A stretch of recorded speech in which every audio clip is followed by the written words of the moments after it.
Hello, my name is Alfaro.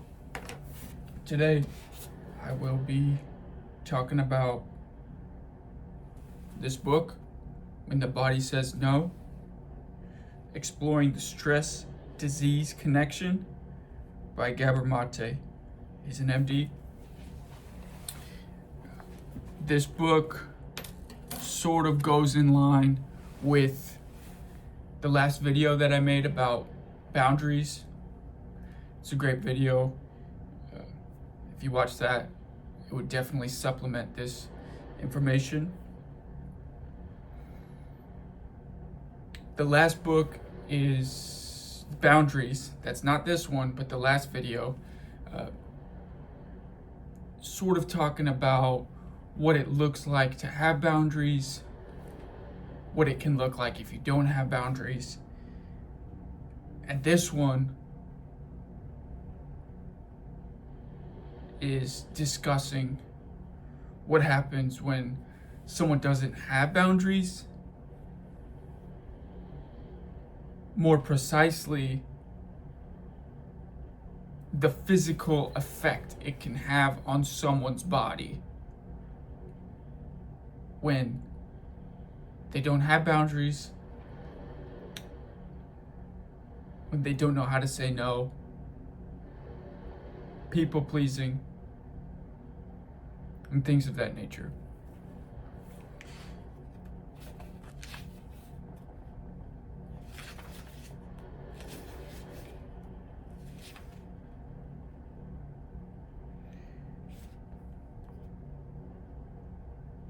This book has a few different stories of different clients that Gabor Mate worked with. If you're not familiar with Gabor Mate, he's an Austrian doctor who lives in Canada. He was born in Austria. His mom fled Austria with him when he was a baby. He talks about that in one of his other books, The Myth of Normal, and he talks about how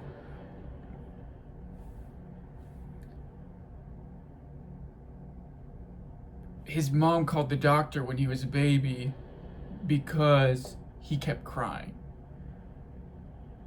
And the doctor said, well, I'll tell you this, all of the Austrian babies right now are crying. And to give a little more context into that scenario, it was during Hitler's reign in World War II. The babies didn't know what was going on. They could feel the anxiety or the pressure from the mom. That's a story he shares in there, and a little bit more about who he is. And he works with a lot of addicts.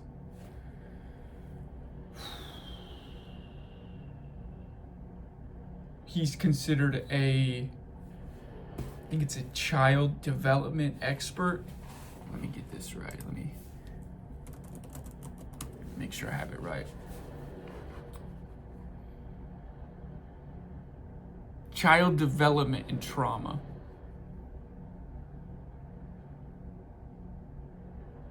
And I talk about addicts because he correlates that to trauma. He talks a lot about attention deficit disorder and the mind-body unity. He brings up other people as well. Candace Pert, she's big with the mind-body unity. And he does mention Bessel van der Kolk as well, who has The Body Keeps a Score, another great book. But back to this book, When the Body Says No. This is his account and his experience with people who don't have good boundaries, who have maybe spent a lifetime of not being allowed to have boundaries. Maybe it was their parents when they were a child that didn't let them have their own emotional experience.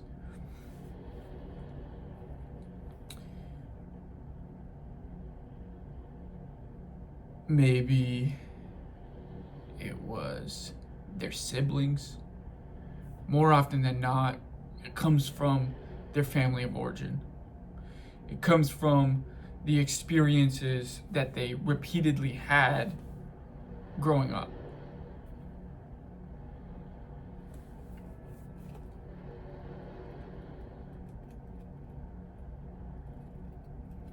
Let's see.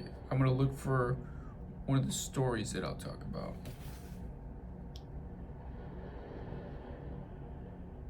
Okay. So one of the things that he observes is how nice people are that have cancer.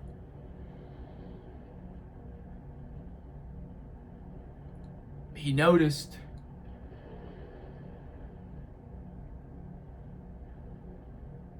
all of his cancer patients were people pleasers. They did an experiment where these, I don't know if they were physician's assistants or his residents, but doctors he was supervising, doctors he was training, gave him a clipboard and he said, go guess who has cancer. And they tried to categorize the characteristics of personality that correlated to those that had cancer. And it was all the people pleasers. It was all the people that struggled to say no. And it took a toll on their body. It took a toll on their body in different ways. It showed up as chronic illness, rheumatoid arthritis, ulcerative colitis,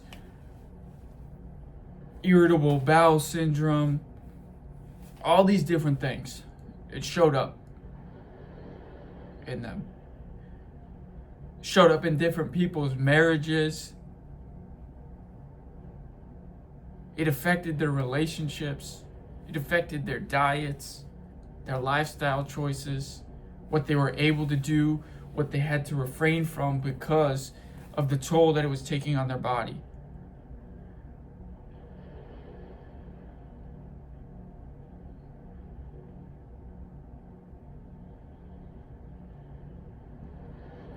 He talks to these people.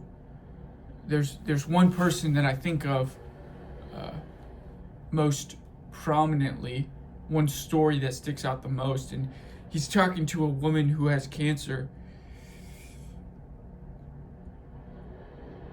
And she said she doesn't want the treatment.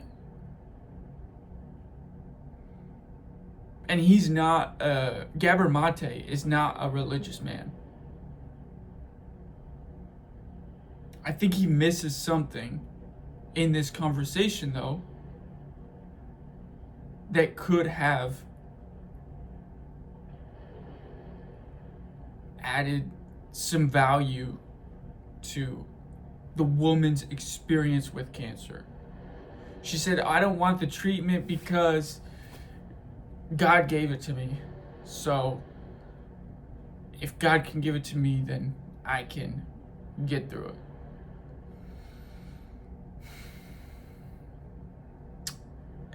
I can see that. I can see how she gets to that point. He asks a follow-up question. He says, well, if God gave that to you, didn't he also give the treatment for the best outcome to the doctors that you have? That's a reasonable question. I would have taken a little different route, though. As a religious and spiritual man myself, I would have asked, well, does that mean you believe God is the only power that exists? for someone to believe in God, they have to believe in the evil as well.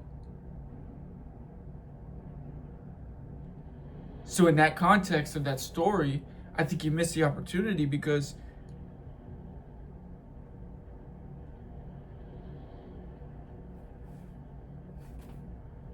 I don't think God gives people this stuff. I don't think God gives somebody cancer. Now he lets things happen. That's not a great thing to wrestle. But there's other forces that are also working. It's not just God. If someone believes in God, they also believe in the evil powers. The devil, demons.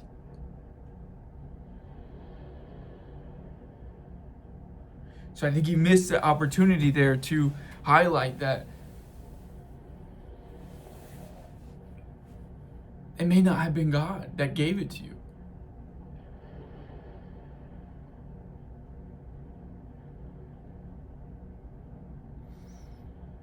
That's one story that he shares, though. And I think something that he missed that could have been valuable.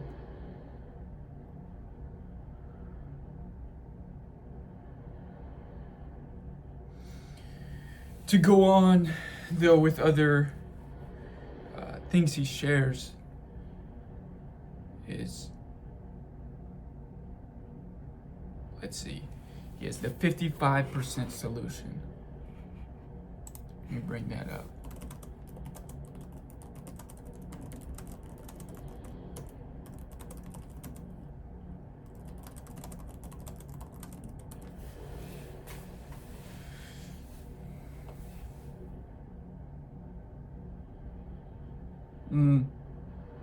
Okay. At the end of the book, he has the 7 A's of healing.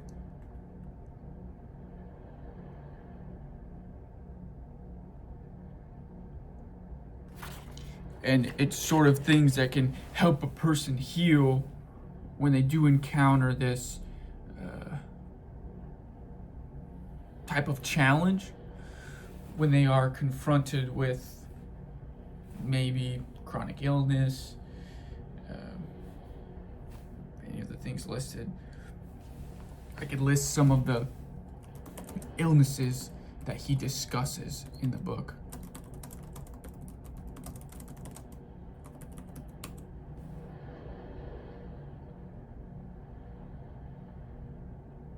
Cancer, autoimmune disease, rheumatoid arthritis, multiple sclerosis, inflammatory bowel diseases, ALS, Alzheimer's, heart disease, diabetes, irritable bowel disease, fibromyalgia, immune function, inflammation, hormone regulation, cardiovascular health, many chronic illnesses. That's a lot. That encompasses a lot of a person. A lot of systems within them. And he argues, and he's not the first one to argue this either. He argues that a big influence on all of this is the repression of negative emotion, the repression of anger,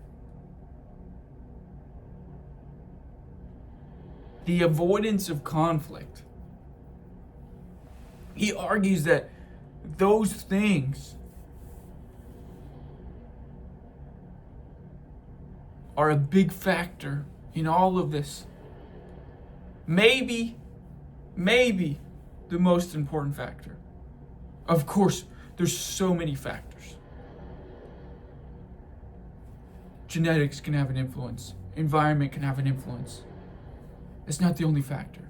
I know that. It's a big influence, though. And he's not the first one to argue this either.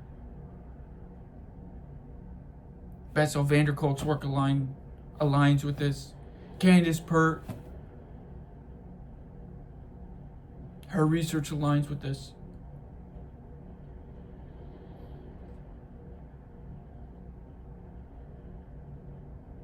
And he'll talk about alcohol and smoking. Be like, okay, well, if smoking leads to lung cancer, why doesn't everybody that smokes get lung cancer? It's a great question. If drinking leads to liver disease, why doesn't everybody that drinks have liver disease? Another great question.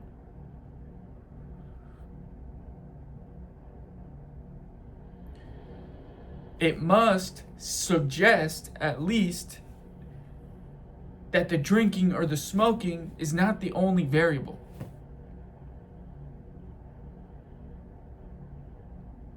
The anger suppression, the avoidance of conflict,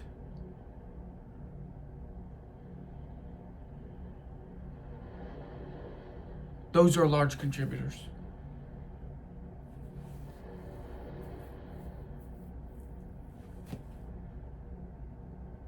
It makes sense too. If you think about someone who smokes, when they get stressed, like, I need to go smoke. We've all met that guy or that woman. Oh, I need to go have a cigarette.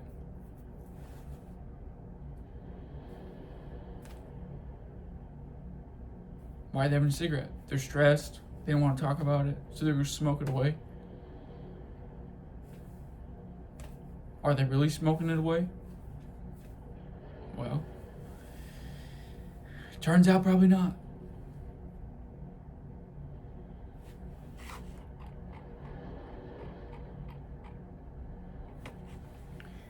So the 55% solution that he proposes is one of the things to help people that find themselves maybe in this scenario, or to protect themselves from getting into this scenario,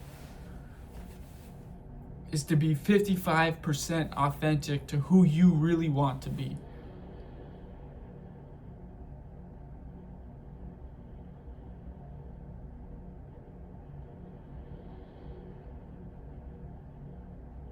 It's a middle ground, because often if somebody has spent their whole life ignoring themselves, putting everybody above themselves,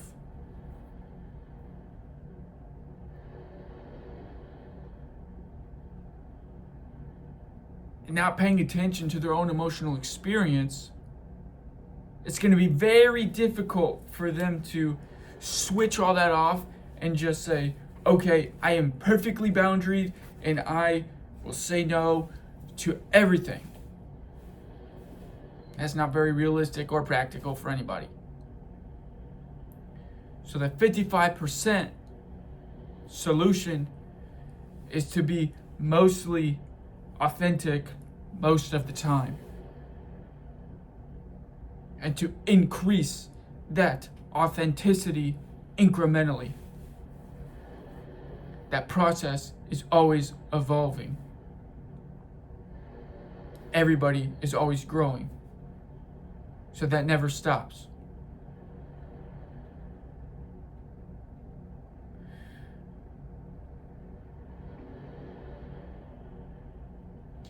And something that comes to mind for me too, because when you talk about people pleasing, when you talk about putting others first, when you talk about not having your emotional experience, or being allowed to have your emotional experience, that part of putting others first sticks out. That's often said in religious communities. It's often revered and held up. It does make sense. I do get that.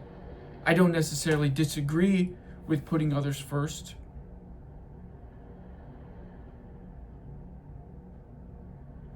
I think there has to be a balance. And my clients, they know I am big on Venn diagrams. Grab my whiteboard. They know I am big on Venn diagrams.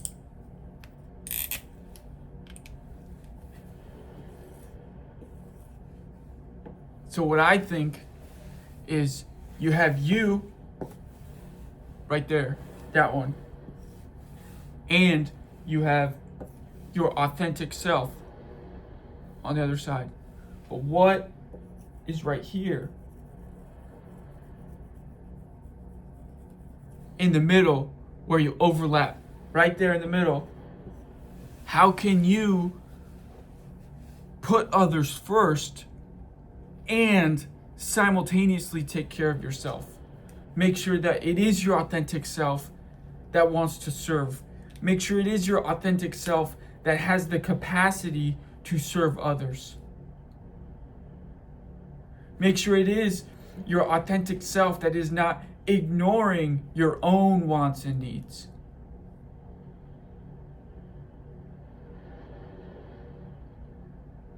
And in the context of religion and spirituality, at least within Christianity,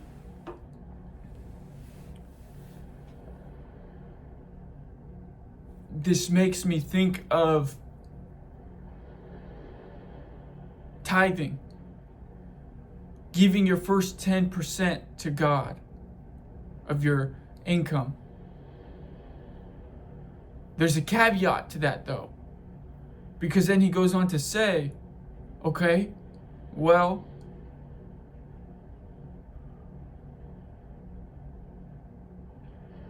if you're giving your first 10% to God while ignoring your own family's needs without taking care of your family first, you're worse than the unbeliever.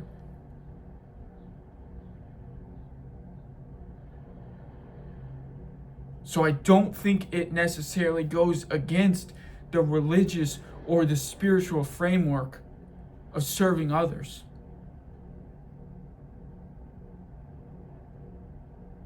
I think it aligns with honoring God, honoring yourself, honoring the body, honoring the temple of the body that God has given you.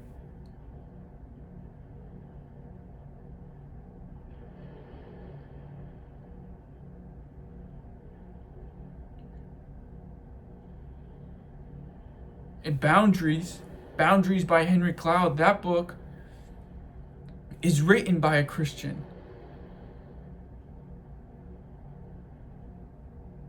And that's one of the most popular books on boundaries, if not the most popular. It's a Christian idea. But this book here is written by Gabor Mate, and he's not a Christian. But the content, the information still aligns. When you don't have boundaries, it's not good for your body. It's not good for your health. You can't ignore your emotion. It will take a toll on you. And then what good are you to everybody else if you're sick, or if you can't, you go serve sick? Well, you don't want to get everybody else sick. And I'm not saying you don't matter because you're sick.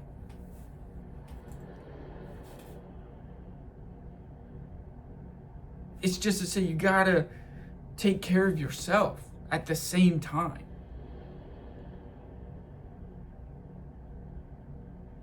At the same time as serving others, you have to make sure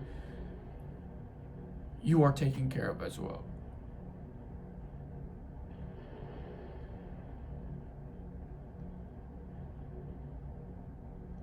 And there's a non-Christian version of the Boundaries book by Anne Catherine. Let me see what it's called. That Gabor Mate references.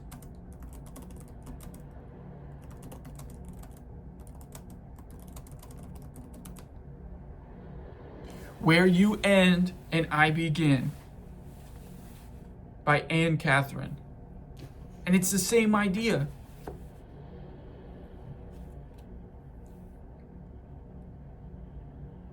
You have to make boundaries for your life.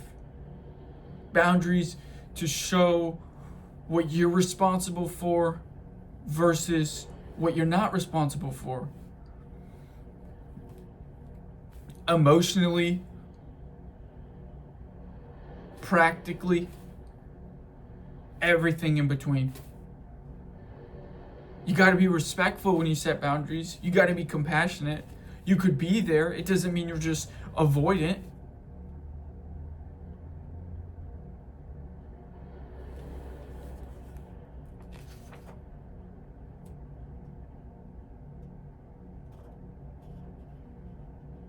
But this book highlights everything that happens when someone doesn't have boundaries, when they avoid conflict, when they suppress negative emotion, anger. It builds resentment, and that eats away from within somebody.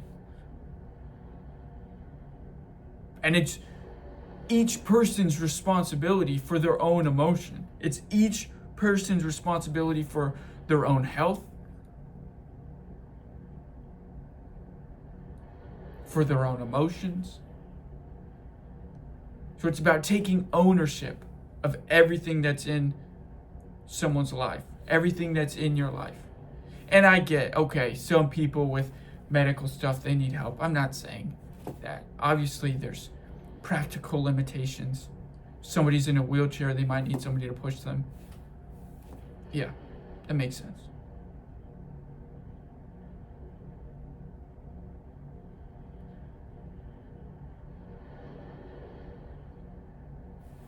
Let's go through the the 7 A's of healing.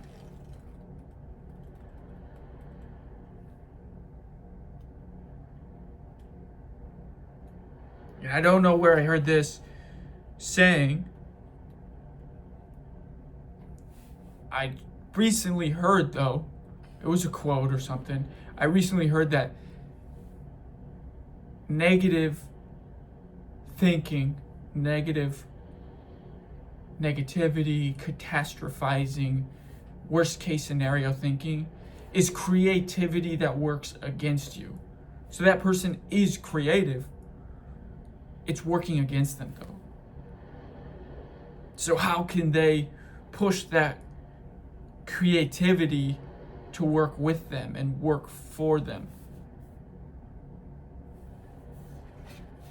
Great questions. I think it depends on the individual. Let's see.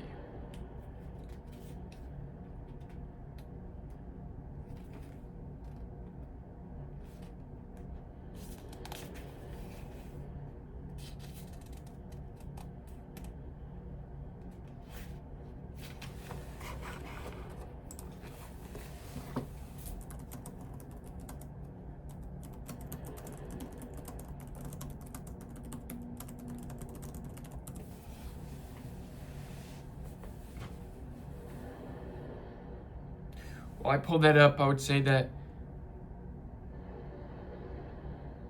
authenticity is essential. Authenticity to who you want to be, to your emotions. Now, emotions aren't everything, but they're a guide. They're a variable. We all have them for a reason. They can give us useful information about what we need or what we want. And then we could use it to get it in an optimal manner. We can use the information from our emotions to work towards what we want to accomplish, what we hope to achieve, who we want to be as a person. And we could decide what those values are in the purest form of our most authentic self. Again, back to the point at the beginning, I think I mentioned it before, is it's evolving. It's a process. You can't be 100% authentic all of the time. The 55% rule. If you've spent a lifetime of people pleasing, not being able to have your own emotion, whether it was in your family or wherever you were, for whatever reason you found yourself here, start slow. Start slow. It's just about taking a step in the direction that you want to go, a step towards your authentic self.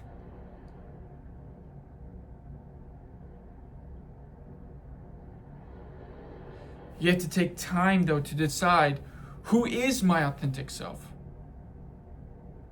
To learn about yourself. Who do I want to be?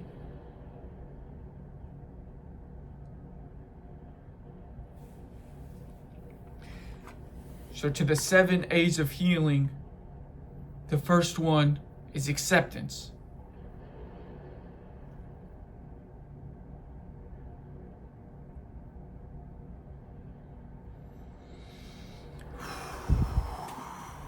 And this is not an easy one. I don't know if any of them are easy, but the first one is acceptance. It's about looking at a situation with the most sincerity, the most real, acknowledging what is actually in front of you, not what you want it to be, not what you think you see, what's actually there. What's grounded in reality. It's not denying it, it's not minimizing it, it's not judging it. Having compassion to explore what is in front of you, to explore the emotions you have, not suppressing it.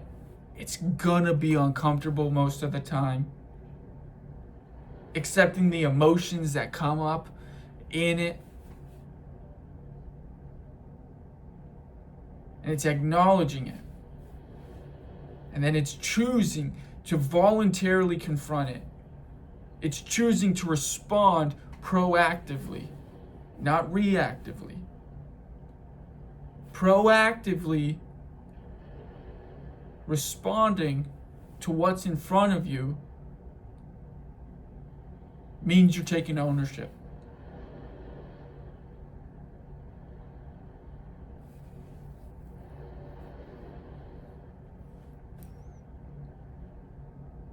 Things may not turn out exactly how you want. I'm not saying that's a guarantee. It's probably not. You adjust, and then you keep adjusting, and you keep going.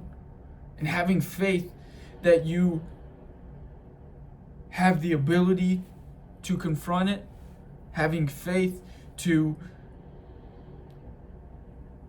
confront your fears, to lean into that discomfort, to make progress from your situation, having hope in something better, believing that this moment will pass, that it's not final, that whatever circumstance you're in does not dictate the rest of your life.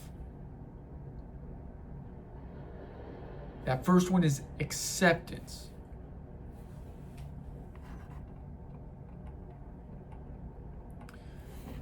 The second A of healing, awareness.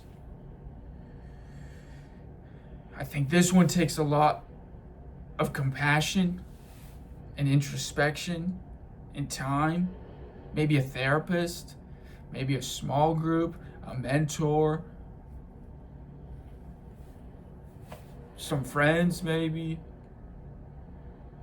But it's becoming more conscious of your thoughts, your emotions, your bodily sensations, your behavior patterns, how you relate to people, your relationship patterns. And it's exploring, what am I feeling right now? What does that tell me?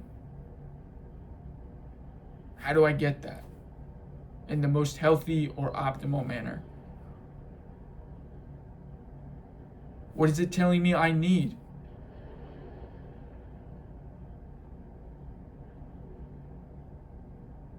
The body has an incredible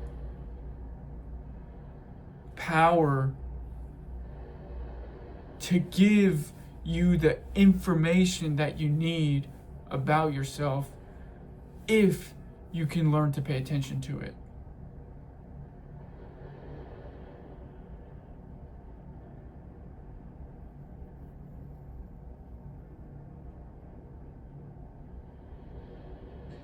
That has been part of my journey as well.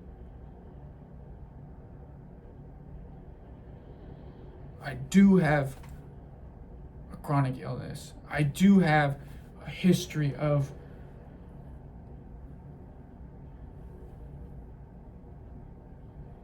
whether it was intentional on my parents or not being able to have my own emotional experience. For whatever reason, I didn't feel safe to.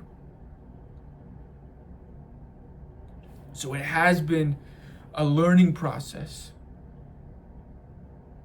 It has been this evolution that I talk about of just make progress. The 55% rule is not going to be perfect. We just go in the right direction. And slowing down to pay attention to my body,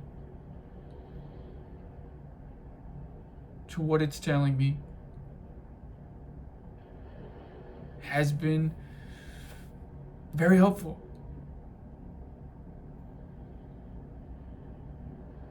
Is it telling me I'm tired? Do I need sleep? Okay. Is it telling me I'm hungry? All right. Maybe, does my stomach hurt? Oh, did I eat something that I shouldn't have eaten? But learning to pay attention to those signals and that information that the body gives me helps. Honoring it helps. When I honor it, maybe I get more energy. Maybe I don't feel as tired.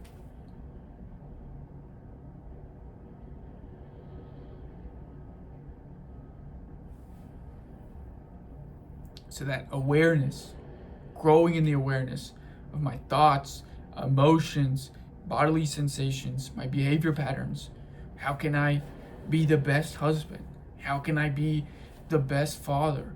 How can I be a good friend? How can I be a good clinician? How can I be the best clinician?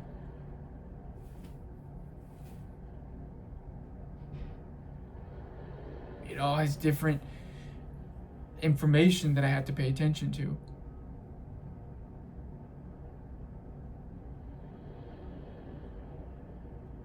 There's different relationships, different dynamics that I have to account for. How can I be respectful and compassionate and make sure that I am taking responsibility for myself and not responsibility for anything else that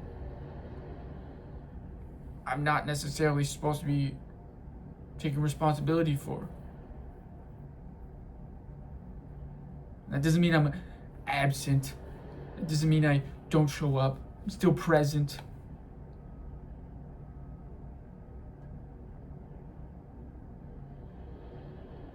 It just means I have to be honest. I have to tell the truth compassionately. I think that's a gift when somebody tells the truth to somebody.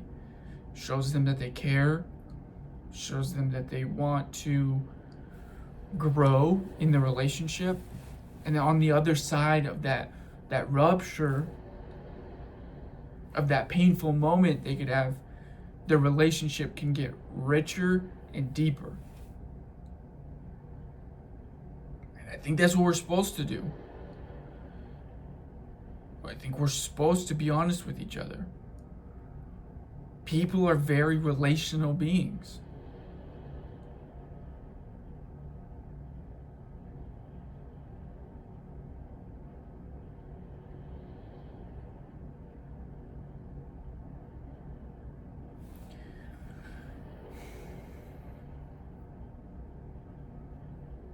The next A of healing is anger. Anger is an interesting one. It's natural to feel angry. It will tell us when a boundary has been crossed, when we do feel angry.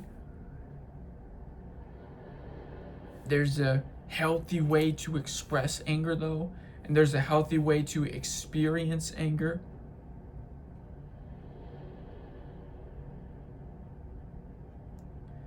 The purpose of it is to signal when something isn't right.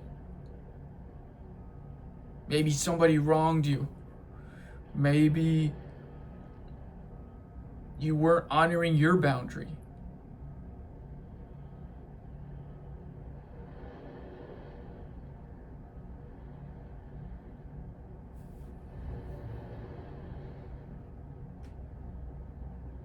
Everybody is responsible for their own emotions, though. So even if you or somebody is angry because they didn't honor their own boundary, it's still on them to work through that anger, not take it out on somebody else. You can work through it, talk to somebody about it maybe. But you can't accuse somebody of that. You make me angry. It's probably not the best. Gottman wouldn't approve that. Starting with you, not a soft startup, coming in hot, accusation.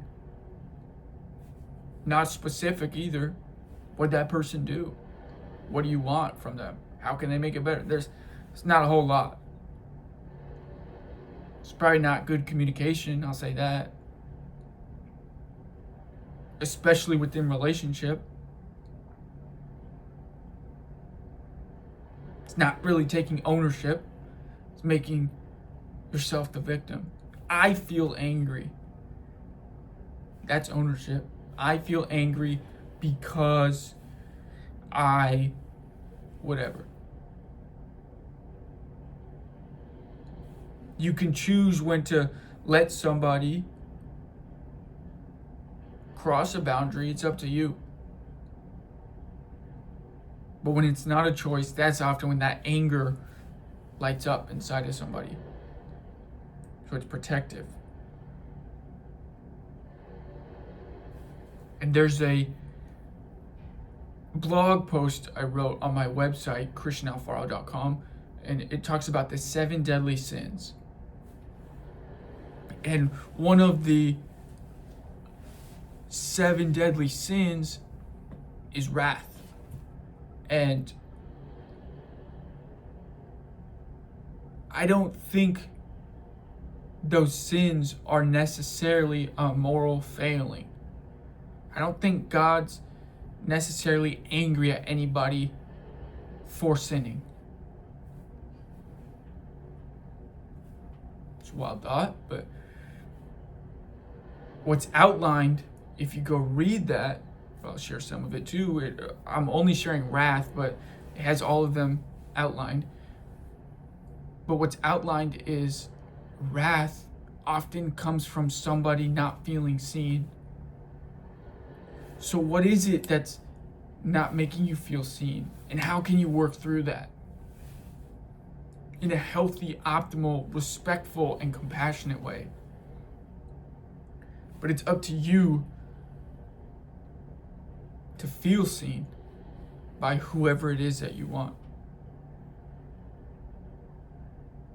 It's not on anybody else.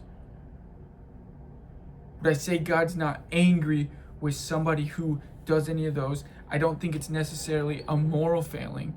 I think it's more so somebody that's starving. And the sin is the shape their unmet need takes.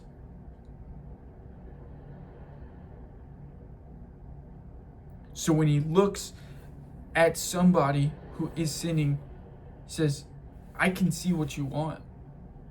That's not the way to go about it, but I can see what you want. I know you're hurting.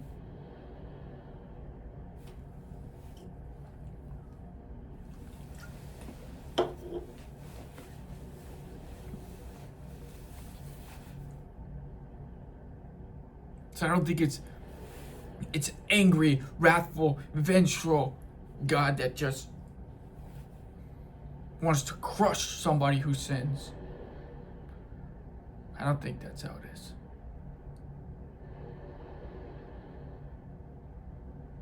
I think he looks at us and just says, I could see what you want. It's unfortunate that that's the way you went about it. But let me help you get to that. Let me help you get to where you want. So I don't think all of the rules that the Bible sets out are necessarily to restrict us. I think it's just to help us move towards life, move towards God, move towards having the most flourishing life possible.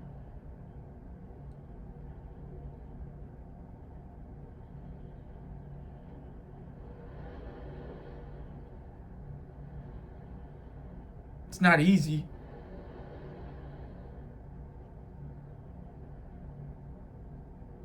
And somebody asked, like, oh, what about the downfalls to religion? And I thought about that, and I was like, okay. What about them? What are the downfalls? Something that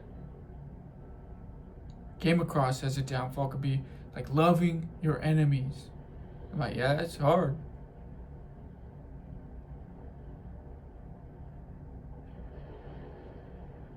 What's interesting though is it doesn't seem like a downfall. Forgiveness to your enemies, because if you don't let that go, it's going to take a toll on you. If you hold that resentment, it's going to negatively affect your health. It's going to hurt you more than the other person. The other person probably they may not even know that you're hurt. But it's about figuring out how to express that anger and work through that anger in healthy ways.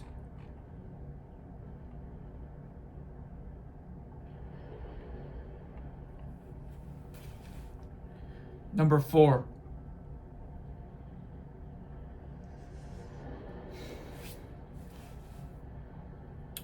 Autonomy. Acting according to your values. Having ownership of your life.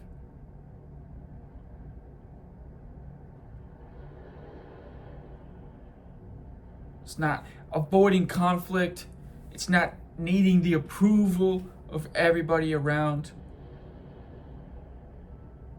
Setting boundaries, making your own choices, tolerating discomfort, tolerating negative emotion, being able to lean into that, work through that, and use it as a guide to your life. I'm not saying go intentionally disappoint others.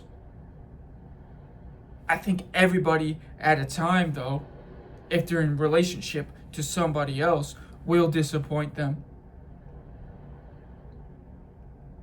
I had a supervisor, great supervisor, during my internship, and he said, if you know me long enough, I will disappoint you. If I haven't disappointed you, you don't know me.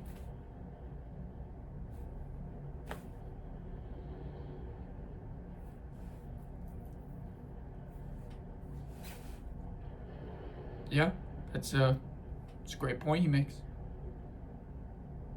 I think that conflict, that rupture in the relationship is an opportunity. Can we heal? Can we move past this? And when you do, the relationship becomes deeper and richer, and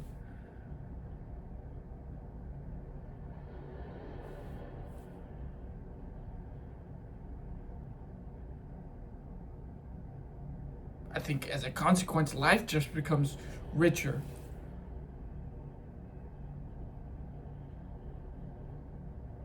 It's about authenticity to your values and being okay with the emotional experiences, positive and negative, that somebody can experience in life. That's what makes the richness.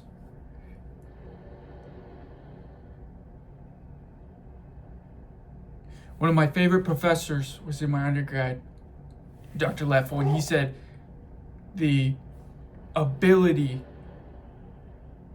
to ride the wave of emotion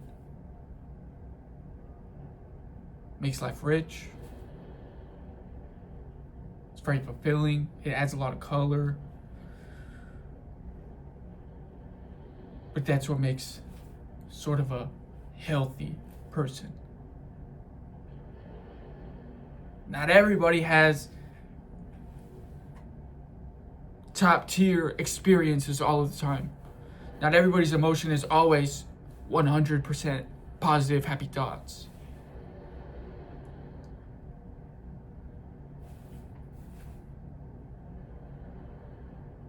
It's not necessarily about avoiding the negative thoughts.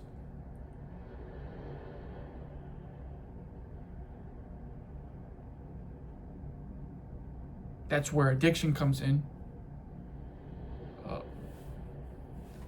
Not the only place, but a lot of times that person doesn't like the negative.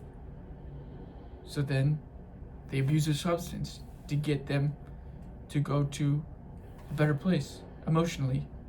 And then when they start to come down, they're like, I don't like that. So then they keep going up. So they gotta keep using, and that's that constant abuse that gets them stuck. Whether it's fear, not having the tolerance for that negative emotion, whatever it is, whatever it is. Everyone's got their own story, everyone has their own challenges, but being able to experience that negative emotion and not be destroyed by it.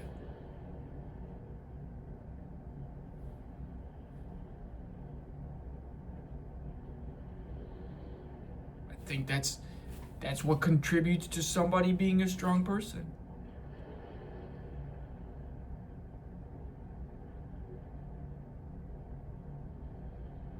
I don't think strength is all about physical muscle. Sure, yeah, I could say that. There's a lot of, I guess, battle books or war books that talk about, let's see who it was. I don't remember what it was, but it was about, like even, I think a Green Beret, Navy, so you have a Navy SEAL, and they're like strength, most powerful with strength. But then there's people above them where it's like strength and emotional intelligence. And that's like the more elite of the type of soldier or whatever. No disrespect to SEALs, I still think they're cool, super cool. Just the hierarchy of how it exists.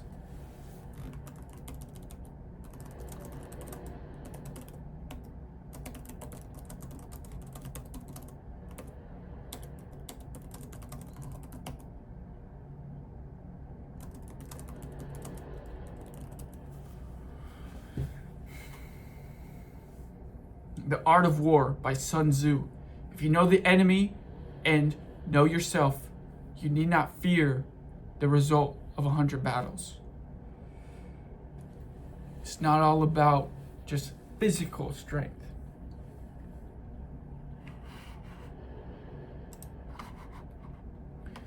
And then moving into number 5 is attachment. I work out of emotionally focused therapy, which is big on attachment. Sue Johnson, it adds to John Bowlby's attachment theory.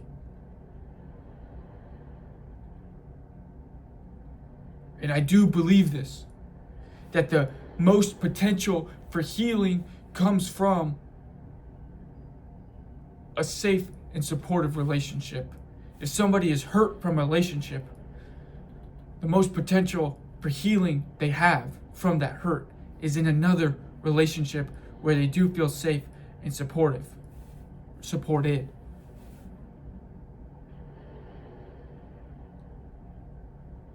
So it's about moving towards that attachment, that secure attachment, moving towards safety, authenticity, vulnerability, honoring yourself in that, making sure that you hold your boundaries so that it's a generative relationship. It's a relationship that is good for both people in the relationship.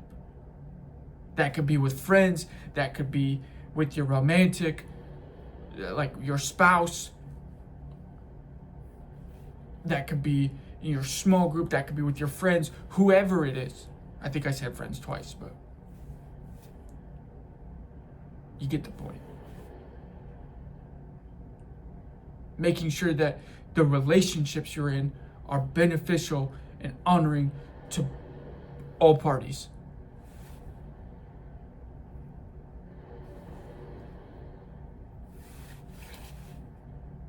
Number 6, assertion.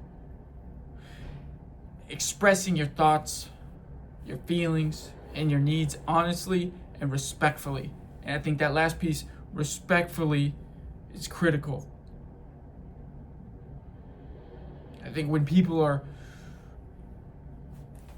adjusting to boundaries or even hiding behind boundaries, they can implement and be like, well, this is my boundary. And it's like, okay, first of all, you don't have to advertise that it's your boundary. You can do it without telling everybody.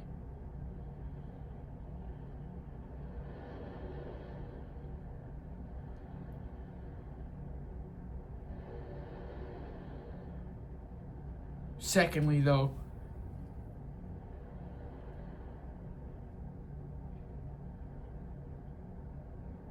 I don't think it serves the purpose that it's meant to serve if it's done disrespectfully or without compassion. Boundaries only exist within relationship. If you leave, that's not a boundary, that's a wall.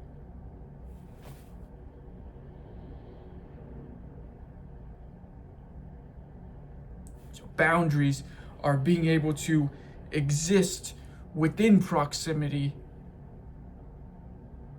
in those secure attachments, to cultivate your autonomy, to facilitate the healthy expression of anger, to help you become more aware, to all of the 7 A's.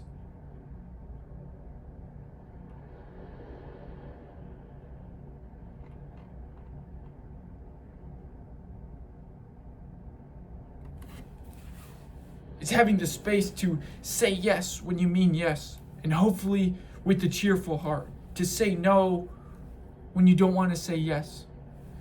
And I think having the ability to say no takes away the obligation to say yes, and it gives more freedom and a more sincere love, a more sincere care, a more sincere willingness to serve somebody.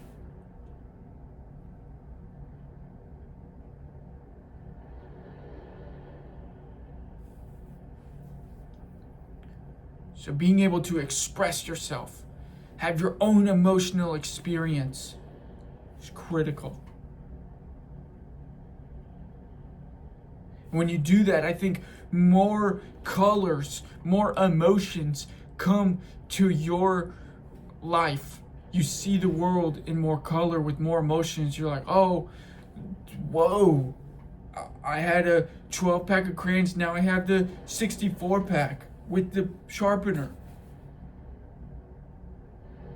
And then you're like, whoa, you keep going and now you have the 124 pack. You're like, I didn't even know they made this many colors. And you just keep going and more emotions get added into your arsenal. And life becomes so colorful. And I think that's where the richness is.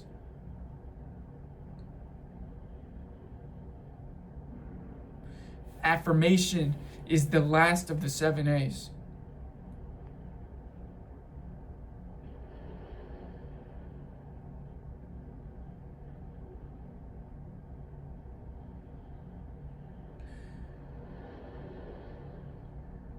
This one is learning to Honor your inherent value as a human. To have compassion for yourself, so that you can look at yourself with acceptance and you can move into more autonomy by being able to navigate the situation better because you've been honest with yourself and you know what you need and you know what you want and you have figured out how to move in that direction. It's not a performance. It's not dependent on anything other than who you want to be as your authentic self. It's not for the approval of anybody. And that's not to say you can't have others' approval. It's just to say when you don't, it doesn't affect you that much. It doesn't tank your life or your emotional well-being. It's learning to value self because you're human.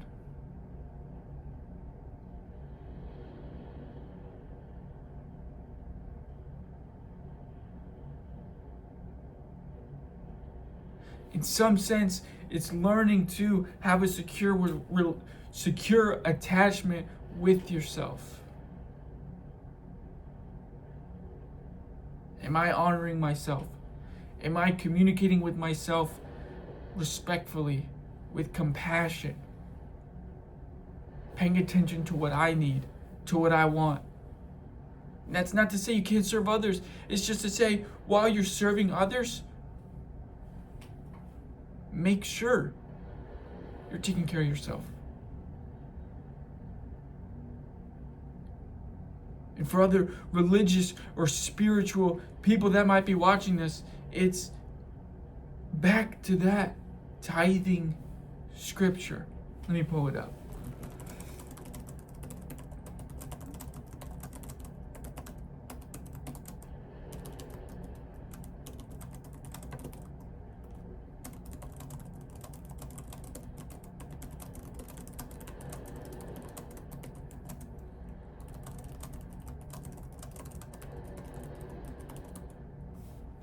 All right.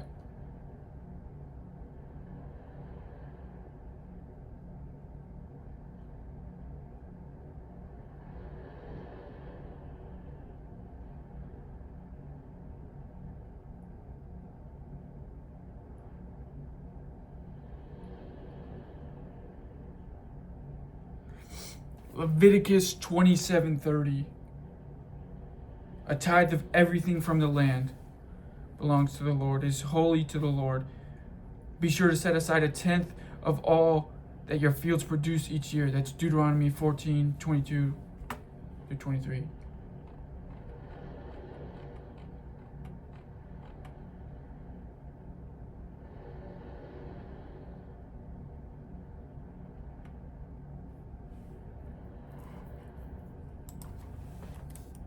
So tithing in the religious and spiritual communities is very common.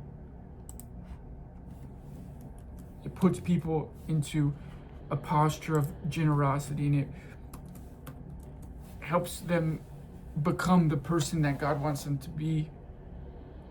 And I think it can get people out of themselves. I think often for depression and anxiety, it's good to volunteer. It's good to volunteer because then you're focused on other people. Go volunteer. So tithing, I think is great. I think it money is a very critical thing in everyone's life. I'm not saying to love money, I'm just saying it's an important part of it. And where you put your money shows where your heart is. It shows what you value. So often it is encouraged in religious and spiritual communities to tithe. 1 Timothy 5:8 though, for the counter to tithe. And this is back to the Venn diagram of take care of you and serve others. 1 Timothy 5:8 reads, anyone who does not provide for their relatives, and especially for their own household, has denied the faith and is worse than an unbeliever. So even in the religious and spiritual community of Christianity,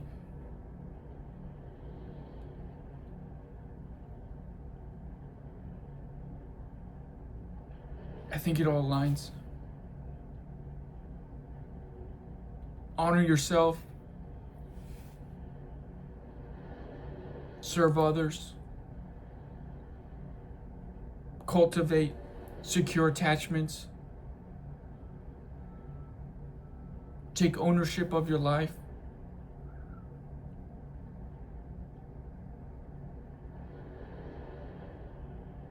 And if you don't,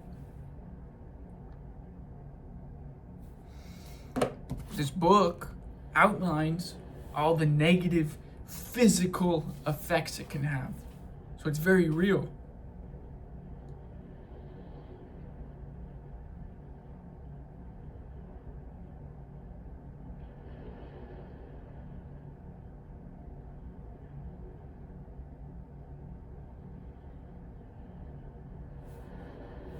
It's very real.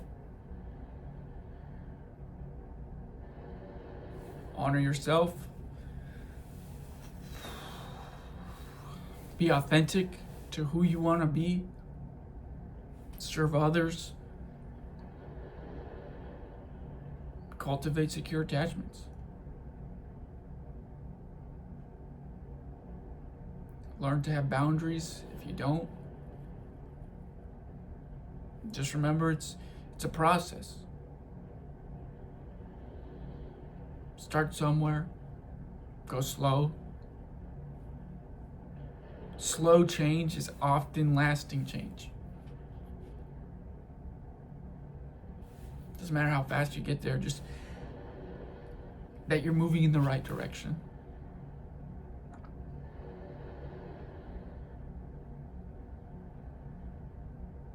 It's difficult. It's very hard. It's worth it though. I think all of your relationships will get richer and deeper.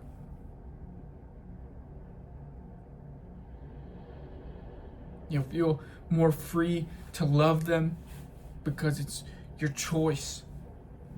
It won't be obligation.